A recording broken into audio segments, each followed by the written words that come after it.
La glándula tiroides, como ya les he explicado a algunos en la práctica, es uno de los órganos de secreción interna que se forman al inicio de la vida fetal.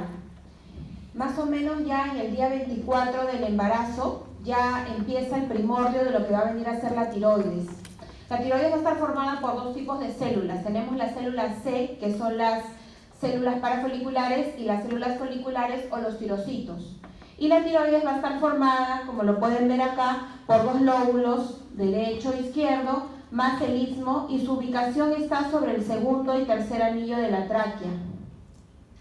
Acá pueden ver de mejor forma cuál es la ubicación de la tiroides. La tiroides se encuentra abrazando a la tráquea, se encuentra por debajo del cartílago tiroides y cricoides, que en el hombre se conoce como la manzana o como la nuez de Adán. Por encima está la tiroides. Entonces está la tiroides, que es superficial, por atrás está la tráquea, por atrás está el esófago y después de eso viene la columna vertebral. Si uno quiere ubicar la tiroides de un paciente pequeño o un niño, lo que busca es la horquilla del esternón. Inmediatamente por encima de la horquilla del esternón está la tiroides. En el caso de un adolescente, uno se puede ayudar de la manzana de Adán, y debajo de esa manzana de Adán, de esa prominencia del cartílago tiroides, es que se encuentra la glándula tiroidea. En esta diapositiva vemos que alrededor de la tiroides hay estructuras anatómicas importantes. Por eso cuando un médico va a disecar una tiroides tiene que ser alguien experto, porque te pueden llevar muchas estructuras que son vitales. Tenemos, por ejemplo, que acá está el nervio laringeo superior, está el nervio vago, está la vena cava, está la arteria carótida común, la vena yugular interna. Todas esas estructuras van a estar colindando con la tiroides. Entonces es una glándula que, a pesar de ser superficial, está rodeada por muchas estructuras vitales. Si hacemos un corte de forma horizontal y vemos a la tiroides desde arriba, vamos a ver mejor su ubicación. Vemos, como les digo, el esófago atrás. Acá está el cuerpo de la séptima vértebra cervical, el esófago, la tráquea, y abrazando a la tráquea se encuentra la glándula tiroides, con su lóbulo tiroideo derecho, izquierdo y el istmo de la tiroides. Ven acá a los costados que está la arteria carótida, más allá está la vena yugular interna, está el nervio vago por acá también, y adelante una serie de músculos del cuello. Entonces es una estructura que hay que tener bastante cuidado al abordarla. Como les dije, en el día 24 del embarazo ya aparece la tiroides, como una proliferación de células endodermales que aparecen del piso faríngeo y se llama foramen secum. Durante un corto tiempo permanece unida a la lengua, y esta es su ubicación inicial, junto a la lengua. Luego de esto, gracias al conducto tirogloso, empieza a hacer su descenso la tiroides, que es esta línea amarilla que ven por acá, y a la séptima semana del embarazo, o sea, menos de 2 meses de gestación, ya la tiroides tiene que estar ubicada en el cuello, donde es su ubicación final, ya tiene que estar acá. ¿Cómo es que la tiroides baja desde la lengua hasta acá? Gracias al conducto tirogloso. El conducto tirogloso lo ayuda a bajar como si fuera una liana, baja la tiroides, y luego el conducto tirogloso se fibrosa y desaparece. Tal es así que cuando el niño nace no tiene que tener conducto tirogloso ya, porque esta es una estructura embrionaria. Esta tiroides, que ya la séptima semana está en su lugar, empieza a producir las hormonas tiroideas entre la semana 10 y la semana 12 gracias a la TSH producida por la hipófisis. Y la glándula tiroides entonces va a bajar por delante del intestino faríngeo como una especie de divertículo, y aparte de que el conducto tirogloso le ayuda a bajar, para que ese descenso de la tiroides a su ubicación final sea efectivo, se necesita la activación de muchos genes. Hay muchos factores implicados en esta génesis de la glándula tiroides. Los principales son el FOXE1, está el NKX2 y el PAX8. Entonces, cuando alguno de estos factores genéticos falla o está mutado o está alterado, la tiroides no llega a bajar a su ubicación definitiva y ocasiona una patología que se conoce como tiroides ectópica. Es decir, la tiroides no llega a descender y se queda en otro lugar, pero no en su ubicación final.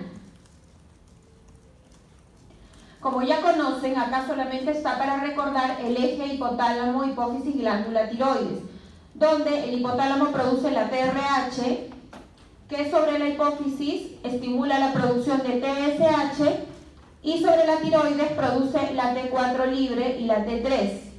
Y se produce un eje de feedback negativo, de tal manera que si la hormona tiroidea está aumentada, o sea la T4 libre, la hipófisis recibe el aviso de que ya no produzca más TSH y la TSH entonces empieza a disminuir.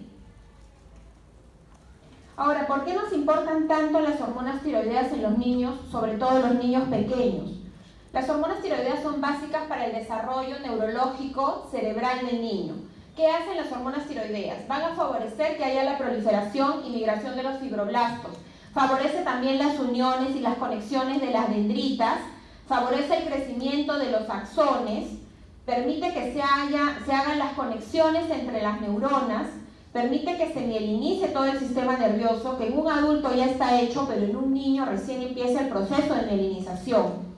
Produce la grelina, que es una glicoproteína y que se encarga está inmersa en la formación de las capas de la corteza cerebral. Entonces, si un niño desde edades tempranas no produce hormonas tiroideas o desde el nacimiento, todos estos procesos se encuentran abolidos. Y el desarrollo cerebral, que es básico en los 2 primeros años de vida del niño, entonces se va a encontrar alterado. Entonces, por eso es importante cuidar la producción de hormonas tiroideas, sobre todo a edad temprana. Ahora, ¿cómo se sintetizan las hormonas tiroideas? Esto lo vamos a ver de forma rápida. Primero, necesitamos el yodo. Nosotros no producimos yodo en el organismo, pero captamos el yodo de los alimentos, ¿no? Ya sean los alimentos marinos, peces, mariscos, las algas, pero también de la sal, porque en el Perú la sal es yodada, y eso ya es una política de gobierno de hace muchos años, cuando existían muchos problemas de hipotiroidismo por déficit de yodo. Eso ya no se da en la actualidad, excepto en zonas muy alejadas del Perú, donde la gente de las mismas salineras consume el yodo, pero consume la sal, pero la sal que venden normalmente en todas partes es sal yodada, entonces ya no hay deficiencia de yodo. ¿Y esto por qué? Porque el yodo no lo produce el organismo, lo tiene que recibir de afuera, y sin yodo no se pueden producir hormonas tiroideas. Entonces recibe el cuerpo el yodo de afuera y se produce un fenómeno que se llama oxidación. Para esto se necesita la tiroglobulina, que está dentro del tirocito.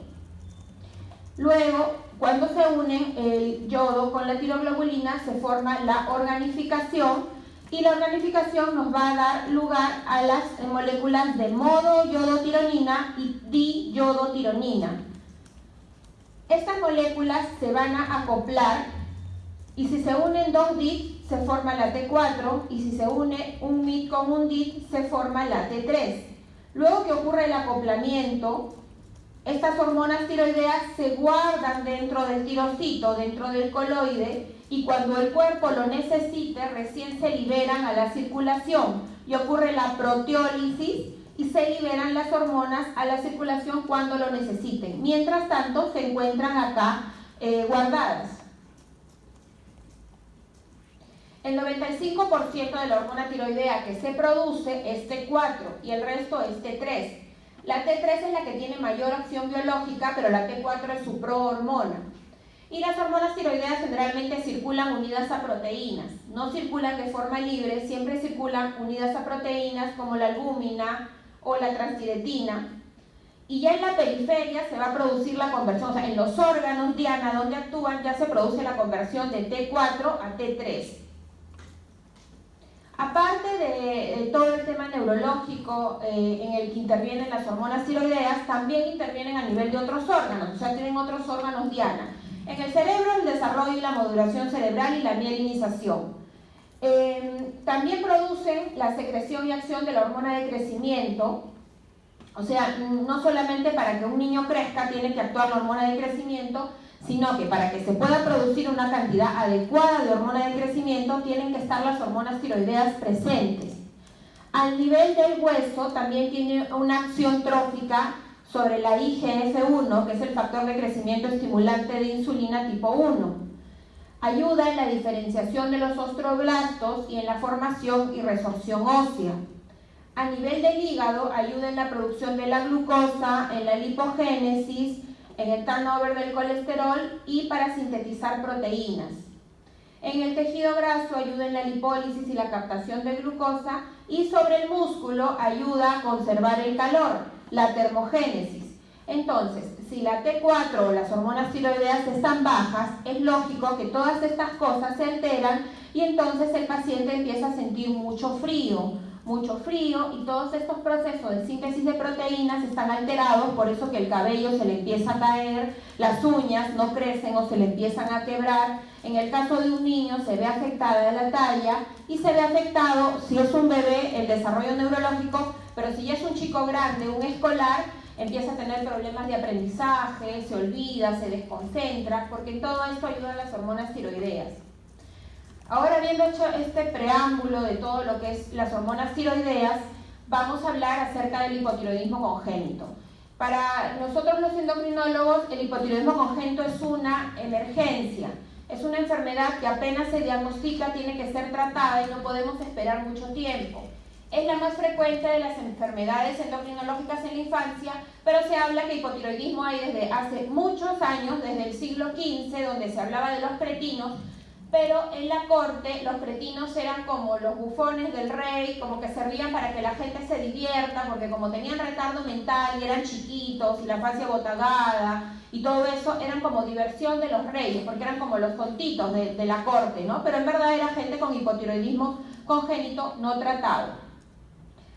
Las primeras estimaciones nos dicen que el hipotiroidismo congénito más o menos se da en uno de 5.000 a uno en 10.000, pero luego que ha habido ya programas de tamizaje y que ha habido este yodo en la sal, por ejemplo, o en otros países también a través de la harina han metido el yodo de tal manera, o a través del arroz, de tal manera que el consumo de yodo sea masivo y no solamente a la gente que consume productos marinos, pues la gente de la sierra no come casi productos marinos porque no llegan frescos. Entonces, una vez que se ha hecho que el yodo sea popular en todos los países, de todas maneras, esta tasa de hipotiroidismo ha disminuido también, ¿no? En las zonas de suficiente aporte de yodo, luego de los programas de tamizaje que te ayudan a detectar de forma temprana, se ha encontrado 1 a 3.000 y 1 a 4.000. Y el primer lugar donde se hizo el tamizaje fue en Canadá, en Quebec. Una cosa importante que es saber que el hipotiroidismo congénito es una de las causas principales de retardo mental, pero que sí se puede prevenir si es que se hace un diagnóstico oportuno y un tratamiento también a tiempo. ¿Por qué se da el hipotiroidismo congénito? Porque hay una producción baja o insuficiente de hormonas por parte de la tiroides. Ya sea porque esta tiroides no se terminó de desarrollar y quedó más chiquita, o no está la tiroides, o quedó hipoplásica, o porque en esta vía de producción de hormonas tiroideas hubo algo que falló. O sea, alteraciones en la biosíntesis hormonal. Puede ser primario, cuando es en la misma glándula, puede ser secundario, cuando es a nivel de hipófisis, o puede ser terciario, cuando es a nivel del hipotálamo. Y el hipotiroidismo congénito puede ser permanente o puede ser transitorio, y el permanente puede ser primario y central. Cuando uno dice central en endocrinología, te refieres a secundario o terciario, hipófisis o hipotálamo, eso es central, y primario es en la misma glándula. Puede ser primario o puede ser secundario o terciario, y también en algunos casos puede ser transitorio. Cuando hablamos de un hipotiroidismo congénito transitorio, cuando de repente la mamá ha estado recibiendo hormonas tiroideas por un diagnóstico de hipotiroidismo materno, puede ser porque pasan anticuerpos de la madre, puede ser porque en la cesárea usaron yodo, que ya no se usa actualmente, para lavar a la gestante. Entonces se puede producir una alteración, pero que es transitoria, no es por un problema en sí del niño. De los hipotiroidismos congénitos permanentes, que son los que más nos preocupan, los primarios pueden ser por dos cosas.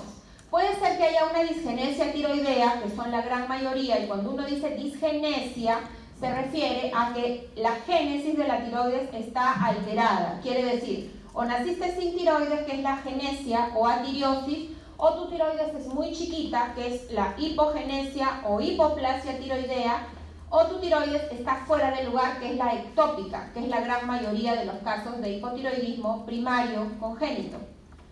Y la otra causa puede ser la dishormogénesis. ¿Qué significa esto? Significa que tu tiroides está íntegra, normal, óvulo tiroideo derecho, izquierdo, istmo, está tal cual, pero no funciona bien porque ya hay algo en su interior, en los procesos de la producción de hormonas tiroideas, que está alterado, ya sea un defecto a cualquier nivel, organificación, la captación del yodo, deficiencias de las enzimas, un defecto en la tiroglobulina, cualquiera de esas cosas está alterada.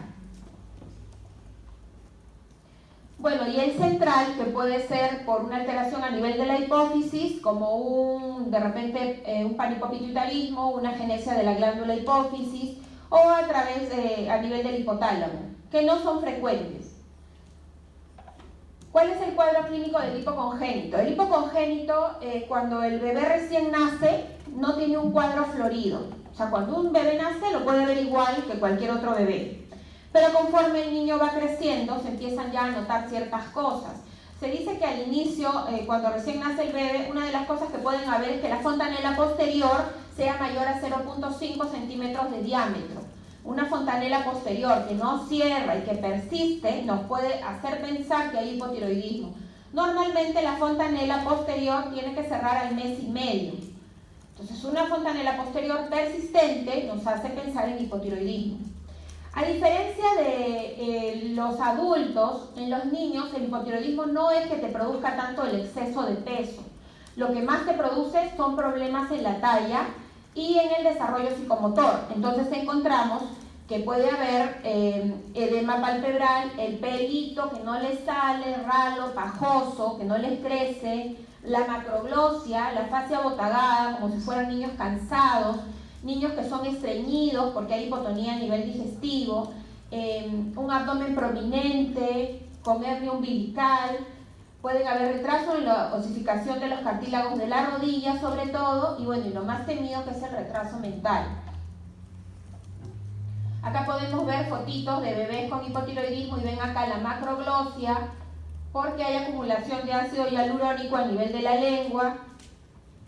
Pueden ver acá el abdomen batraciano, porque lo que pasa es que las hormonas tiroideas dan el tono a los músculos y al no haber hormonas tiroideas hay hipotonía, y como hay hipotonía todos los órganos abdominales protruyen y no hay un músculo resistente que los detenga, por eso que se ve un abdomen batraciano y una hernia umbilical.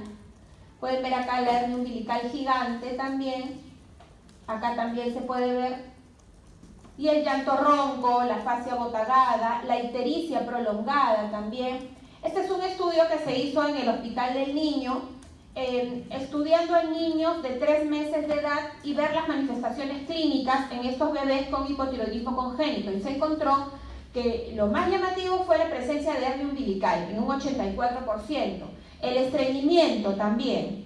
Normalmente un bebé amamantado con lactancia materna hace deposiciones cada vez que lacta, entonces al día puede hacer deposiciones 7, 8 veces, pero en cambio un niño hipotiroideo tiene un estreñimiento marcado.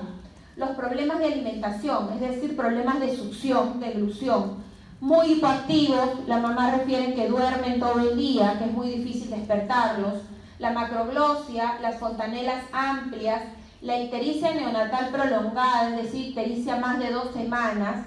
Entonces, en las salas de neonatología, cuando tienen un bebé ictérico, que esa ictericia es prolongada, de todas maneras hay que hacerle hormonas tiroideas. Piel seca, hipotonía y piel moteada. Vemos, por ejemplo, acá esta foto de gemelos recién nacidos y yo les pregunto cuál de los dos tiene hipotiroidismo. Si uno ve las fotos, uno ve 2 bebés que se ven aparentemente normales, ¿no? Y no llama la atención en ninguno nada. Uno tiene, sin embargo, hipotiroidismo congénito severo debido a que nació sin tiroides y el otro es un bebé sano. Pero si yo soy neonatóloga o pediatra y recibo a estos bebés y los miro, no me doy cuenta, la verdad, de esas cosas, no me doy cuenta quién lo tiene y quién no. Y probablemente, si no me doy cuenta y no hago nada para evaluar a estos niños, recién cuando tengan 1 mes o 2 meses, me daré cuenta al comparar a los 2 gemelos quién tiene problemas y quién no. Pero esa no es la idea. La idea no es que esperes a que el niño ya tenga 2 meses y tenga problemas ya neurológicos, sino que tienes que hacer un diagnóstico temprano. Entonces es importante saber que solo el 5% de los recién nacidos presenta alguno de los signos clásicos del hipotiroidismo congénito, por lo que es necesario que se establezca un programa de tamizaje neonatal.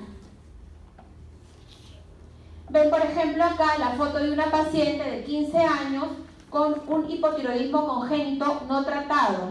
¿Y esto debido a qué? A que en todo el Perú no se hace tamizaje neonatal, pese a que ya es una norma del gobierno de hace muchos años, quedó en el papel, pero en todo el Perú no se hace tamizaje. Entonces, recibimos en el instituto pacientes con estos problemas, un hipotiroidismo congénito no tratado en una chica de 15 años. Entonces, claro, uno le da tratamiento, pero ¿qué vas a lograr con el tratamiento? Que le cambie el cabello, que le cambie la piel, que disminuya la macroglosia, el abdomen de repente que agarre más tono muscular, vencerás el estreñimiento, pero el retardo mental severo que ya tiene esta niña con 15 años sin tratamiento, eso ya no lo vas a mejorar, eso ya le quedó de por vida como secuela. Acá tenemos igual un paciente de 13 años que vino al instituto con un hipotiroidismo congénito no tratado, se le empezó a dar tratamiento y miren cómo cambió la carita, ¿no? La carita cambió porque el niño se empezó a deshinchar. El problema es que ya los problemas de retardo mental quedan en él, ¿no? Y eso ya no lo vas a poder mejorar. Acá tenemos, por ejemplo, esta foto donde vemos esta masa atrás de la lengua, ¿no? Y esta masa te puede hacer pensar cualquier cosa, pero si tú le encuentras a un paciente con esta masa, lo mejor es que lo derives. Así no sepas lo que es, de todas maneras sabes que eso no es algo normal. Entonces, si uno no sabe, mejor deriva a un especialista, ¿no? Y un especialista se va a dar cuenta que esto es una tiroides ectópica, o sea, una tiroides que empezó en la base de la lengua y que nunca bajó por algún problema genético que debió haber tenido en la embriogénesis. Y una tiroides a este nivel no te produce alteración en la deglución, ¿no? Porque el espacio que hay acá atrás es grande, entonces no te produce molestias, ¿no? A veces es un hallazgo casual en algún pediatra que les ha visto la garganta y ha encontrado esta masa, o a veces los padres, cuando el niño llora, ven esta masa rara que les llama la atención. Lo que pasa es que esta tiroides lingual con el tiempo se va a hacer chiquitita y va a dejar de funcionar porque como recibe alimentos calientes, alimentos fríos, entonces esta tiroides se va a atrofiar y te va a producir hipotiroidismo porque va a dejar de funcionar. En esta otra foto vemos, por ejemplo, una tiroides que no está en la base de la lengua, pero tampoco llegó a su ubicación normal y se quedó a medio camino, que es la tiroides ectópica, ¿no? Y esta tiroides ectópica deja de funcionar con el tiempo y se va haciendo chiquitita y no es necesario operarla ni sacarla porque al final va creciendo el cuello del niño y esa tiroides va desapareciendo y también desaparece su función. ¿Cómo se hace el diagnóstico del hipotiroidismo congénito? Solicitando TSH y T4, de preferencia T4 libre, porque la T4 total está unida a proteínas. Entonces, si el estado nutricional del niño no es bueno, podemos falsear el diagnóstico. Entonces, lo mejor es pedir T4 libre. Otras cosas, eso nos da el diagnóstico de si es o no hipotiroidismo. Otras cosas que nos pueden ayudar en el diagnóstico es pedir una radiografía de rodillas para poder ver el núcleo distal del fémur y el núcleo proximal de la tibia, que en los hipotiroideos no está formado. Pero eso ya son cosas que te pueden ayudar, pero no es el que te da el diagnóstico. También para saber por qué le ha dado este niño hipotiroidismo congénito, debido a qué, porque ya yo pido TSH y T4 libre y sé que tiene hipotiroidismo. Ahora, ¿por qué le dio hipotiroidismo? Para eso tengo que pedir ecografía y gamografía tiroidea, ¿no? Y la gamografía, que se hace de preferencia con tecnesio 99, porque el tecnesio 99 en el cuerpo se disipa más rápidamente que el yodo.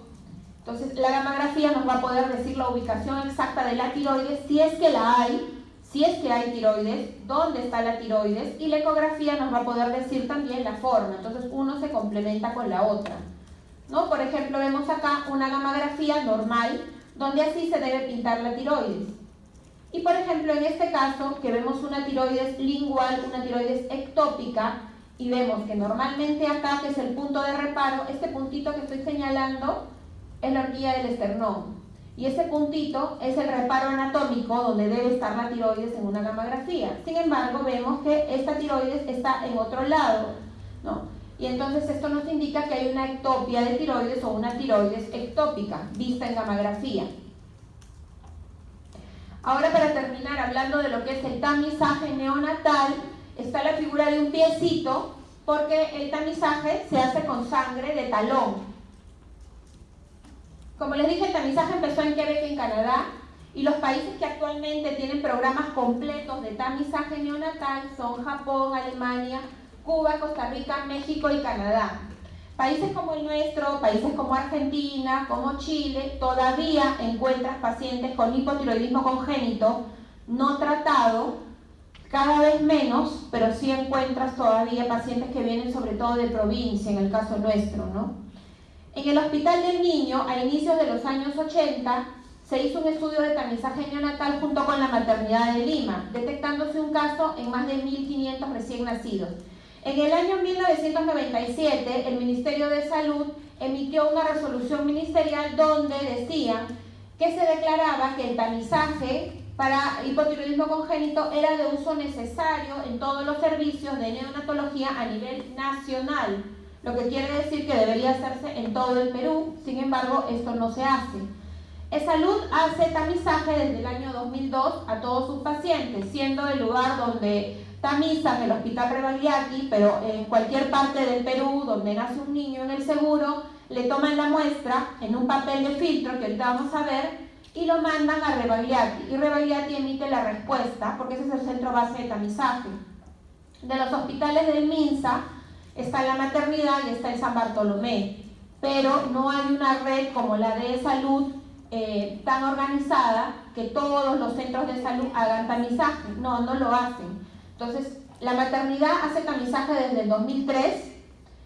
Posteriormente, en el año 2006, se aprobó la norma de atención integral del niño y la niña, donde se decía que el tamizaje de la TSH se debe realizar en el 100% de recién nacidos al momento del alta o como máximo a las 60 horas de vida, a través de una toma de muestra de sangre de talón con su recolección en el papel de filtro.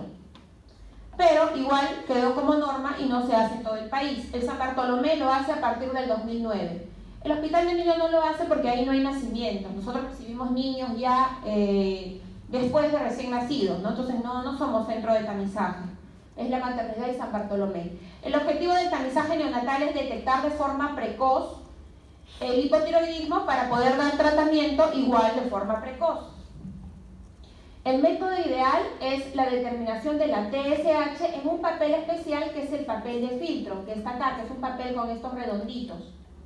Y lo que se hace es, acá está, acá pueden ver, se hace un INCON como si fuera una muestra de un diabético, como para un glucómetro, se hace un INCON en el talón del bebé porque es una zona que no es muy sensible en los recién nacidos, y se saca muestras de sangre, gotas de talón, en un papel de filtro, y ese papel de filtro es el que se evalúa. ¿Dónde se hace? Se hacen estas partes laterales del taloncito, que son menos dolorosas, no al centro. ¿Y cuándo se debe realizar el tamizaje? Entre el tercer y el quinto día de vida. No apenas nace, porque te puede dar falsos positivos por las hormonas maternas, ni tampoco muy después, porque ya estarías retrasando el diagnóstico de ser positivo.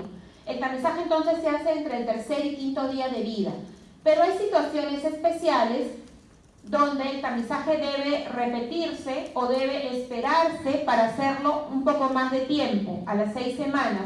En los prematuros, en los niños que están muy enfermos y reciben dopamina, noradrenalina, en los gemelos, los que han recibido transfusiones o los que han recibido yodo, por ejemplo, para una tomografía con contraste. Entonces, en estos niños se puede falsear el resultado y hay que volver a repetir el tamizaje. ¿Cómo se interpreta los resultados del tamizaje? Si la TSH es menor a 10, quiere decir que no hay problema, que el niño está sano y se les avisa a los padres. Si el TSH está entre 10 y 20, el resultado es dudoso. Si el resultado es dudoso, ¿qué se debe hacer? el paciente va a un segundo tamizaje o, si es posible, a sacarle sangre venosa, ¿no? A tomar TSH y T4 libre, pero de sangre venosa. Si el TSH es mayor a 20, se tiene que derivar al paciente a un centro especializado, a un centro pediátrico, para empezar tratamiento, previa toma de sangre venosa de todas maneras. Igual en los que son dudosos, si en la segunda muestra el TSH sale más de 20, es positivo. Si está entre 10 y 20, mejor se le deriva a un centro especializado para que le hagan seguimiento. Y si sale menos de 10, es negativo y se les dice eso a los padres, ¿no? Entonces, eso es lo que hacen los tamizajes. Avisan a los pacientes que están en riesgo y los llaman a que regresen para hacerles una segunda muestra. Pero esto del tamizaje, en el MINSA sobre todo, es un problema porque la gente da una dirección falsa, teléfono falso, entonces a veces tienen el tamizaje positivo y quieren llamar a los papás y el teléfono no sirve, la dirección no es la que han dicho y el papá nunca aparece y no hay forma de que le digan de que tiene hipotiroidismo. Aunque ahora la maternidad implementó a través de internet que también pueden entrar con su historia clínica y ver el resultado, pero hay personas que no tampoco tienen acceso a internet. Entonces es complicado porque si no tienes acceso a internet, a veces hay gente de provincia que viene a dar a luz a la maternidad y da una dirección falsa, entonces es bien difícil que los puedan ubicar, ¿no? Eso ya es cultura. Igual en la salud es un poco más fácil de ubicar a las personas, pero igual en todas partes del Perú no se hace el tamizaje. Tampoco acá en Lima, tampoco crean que acá en Lima se hace tamizaje en todas partes. Los hospitales MINSA lo hacen, las Fuerzas Armadas lo hacen algunos, el Salud lo hace y las clínicas no lo hacen, ¿ah? Y las clínicas, eso es importante. Habrán 2 o 3 clínicas maternas y por ahí alguna otra clínica más que lo hace, pero las clínicas pequeñas con ellos no hacen tamizaje. Entonces ahí se te puede pasar por alto un diagnóstico. Como les dije, se recomienda una toma de muestra más o menos entre la segunda y cuarta semana en el caso de los prematuros, gemelos, los niños con Down, los hijos de madre con problema de tiroides, para evitar tener un falso negativo que no hayas detectado de repente en la primera muestra. ¿Cómo se da el tratamiento? El tratamiento para cualquier tipo de hipotiroidismo es la levotiroxina, y más para el hipotiroidismo congénito, ¿no? Pero en cualquiera siempre va a ser levotiroxina. Ni Eutroid, ni T3, ni hormona tiroidea disecante, nada, es levotiroxina a secas nada más. Y el tratamiento debe ser iniciado lo más pronto posible. Entonces, si uno hace tamizaje entre el tercer y quinto día, la respuesta dicen que debe ser dada antes de los 15 días de nacido, porque de todas maneras el sistema demora entre que ubican al paciente, tal y cual, antes de los 15 días debe recibir el tratamiento. Pacientes en los que el tratamiento fue antes de la 6ª semana no tuvieron problemas con el coeficiente intelectual, pero a medida que el tratamiento va demorando, el coeficiente intelectual va cayendo. Después de los 6 meses, el coeficiente intelectual puede llegar a ser hasta menos de 55, que eso ya nos habla de discapacidad. La dosis inicial es de 10 a 15 microgramos kilo día, se administra de forma oral, solo vienen pastillitas, y sí hay que tener ciertos cuidados para dar el tratamiento de levotiroxina. Se da una sola vez al día, pero se da media hora antes del primer alimento, media hora antes del desayuno. Levotiroxina tiene que darse en ayunas, tiene que darse en una cuchara de metal, porque si se da en jeringa de plástico o en biberón se pega a las paredes del plástico, y nunca se da con otro medicamento.